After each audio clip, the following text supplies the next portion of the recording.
Thank you. I'm honored to be here.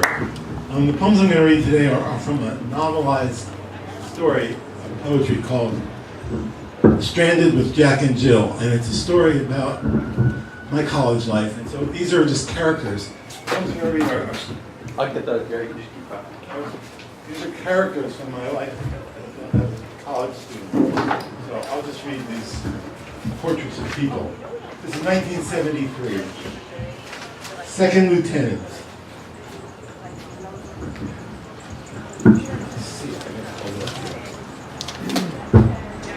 His father was a ball-peen hammer. His mother was depression glass. He was the shatter they turned to for love. He begins on campus in a fire-retardant dorm room with candles burning under no burning candle signs and a Jimi Hendrix poster burning iridescent under black lights. His father was the watchtower. His mother was the view. He was the wind that began to howl, and the barefoot servant too. The day Hendrix died, a black day, Jack was burning up a golf course green, missing a hole-in-one by 8 inches. "We're an erection from it," Charlie said. "One hard-on away from immortality." You don't know Charlie yet. Jack, we're meeting him, had a photographic memory, which is something to keep in mind for later.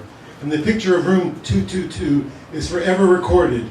Kelly green curtains making ghosts of the wind. Striped socks scattered like rainbows on the floor. The roommate's beaked nose, view out the window to the ripening maple, her chin, which went in, and her chest.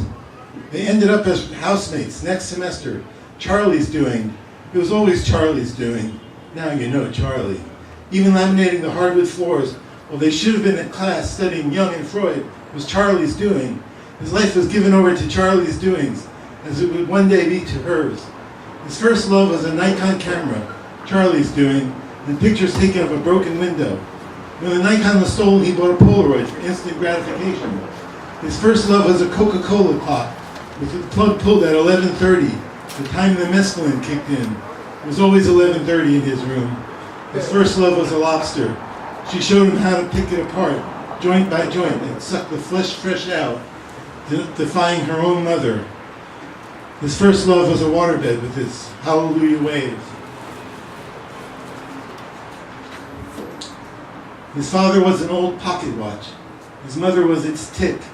He was the chain that bound them in time. The expedition was her idea, becoming a soldier his. He was drawn to war like leaves are drawn to the sun. First it's the source of life, then its fall. And so they went to war in an orange station wagon, the color of fall, of changes. But he didn't know his symbols yet. Had skipped the young class to manage Charlie's floors. It was his father that supplied the car, not hers. Not the station wagon salesman. The ironies are like that. The poor man leaves you his wealth, the rich man his debts. He was as ill-equipped for the battle as a lobster for the pot. Still he dove headlong into the steaming fray. His father was a raging sea. His mother was a landlocked virgin. His only lighthouse was the sky and its billion parts of wonder. Okay, this is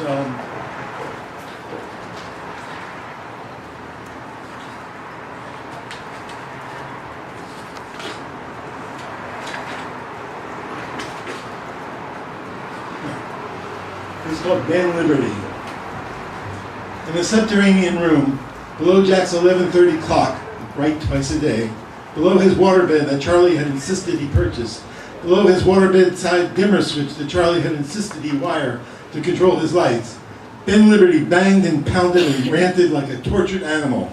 Pound, pound, pound. His ceiling, Jack's floor, pounded. Thump, thump, thump.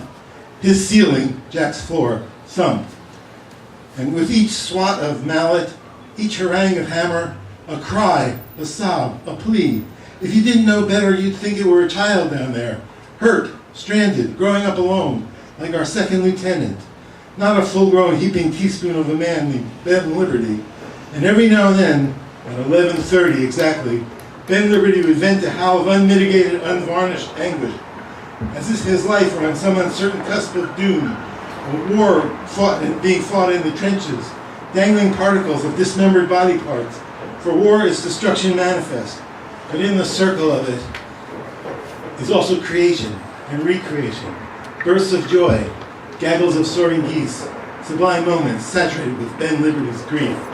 Ben Liberty, and sure as day that's his real name, you don't change a name like Ben Liberty and still call it poetry, was a leathering man, a leathersmith, a connoisseur and maker of fine leather goods. Ben Liberty made dead cows dance like Baryshnikov. He made dead pigs, dead goats, dead snakes, and dead lizards, and even dead kangaroos dance like it was opening night at the Royal Ballet, and everyone had a front row seat. And if they'd have let him, he'd have made dead humans dance too, at least their flesh, for he didn't judge his materials, just the shapes he cried them into. Ben Liberty was a god of dead beasts, the choreographer of their fleshy resurrection, cajoling, stretching, twisting, scratching, demanding to each a new life. Ben Liberty didn't make things, he made himself over and over out of someone else's flesh, paying over and over with his own.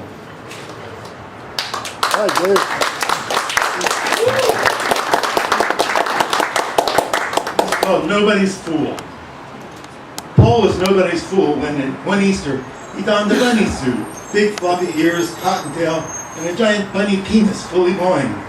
He spent weeks sewing and stuffing it so that the boing was anatomically correct, even as it was oversized, and hopped around campus hoping to be hailed as a new generation artist, photographed himself humping bushes and steamy vents, and shocked freshman girls, and then hung an exhibit of the photographs in the architecturally significant new library, where he wasn't invited to display, merely usurped some walls for his purposes. The picture stayed up long enough for the local newspaper to send in a photographer, who arrived just in time to see the walls blank again, and Paul crushed like grapes, but giddy drunk and fumes of his own brilliance. This is a new art movement, he declared, and I its first member. Boing. He's got his picture in the paper from the chest up, and his story told, and it got picked up regionally as some humorous lifestyle piece, which made him look foolish and lightweight, and his intention was profound. To make his point, Paul took to wearing the costume to classes, like Birkenstocks, and was warned by the dean of students. The costume was okay, art and all, and this is a liberal campus. We hear you, but the penis will have to go. The public and all, and there are children around here, and they don't have well, of course they do, well, some of them, but this is just not proper. In an art gallery, fine. We'll have the art department arrange a show. You mean, Paul asked, the bunny suit is okay in class, but the penis isn't? Which is pretty much what they meant. Paul being committed to his art like a tree to its sap, wouldn't compromise. His parents were called, ultimatums given, mother's tears notwithstanding. Paul was asked to leave, unmatriculated for the crime of genitalia, a club whose membership would remain private for years. Jill thought Paul was the ace of spades in an off-kilter card game, and she led the campus protests over his dismissal, making a giant ceramic labia to compliment his furry haircut. Jack stood up for Paul too, despite the fact that he was a little jealous of the attention Paul's art got. No one was writing stories about his photographs, broken glass, weeds, deserted buildings, forlorn shoppers. Floppy found Paul a great interview and wrote the story for the campus newspaper. They talked for days, and it may have even been the seed for Floppy's first book, Conversations with Floppy, not his real name, nor the books. Paul stayed nearby, off campus, and began doing odd jobs, gardening, house cleaning, cake decorating, making costumes of the well-to-do, sans penises. Eventually he moved to San Francisco, where he made a name for himself as a writer of children's books, and was elected to the school board.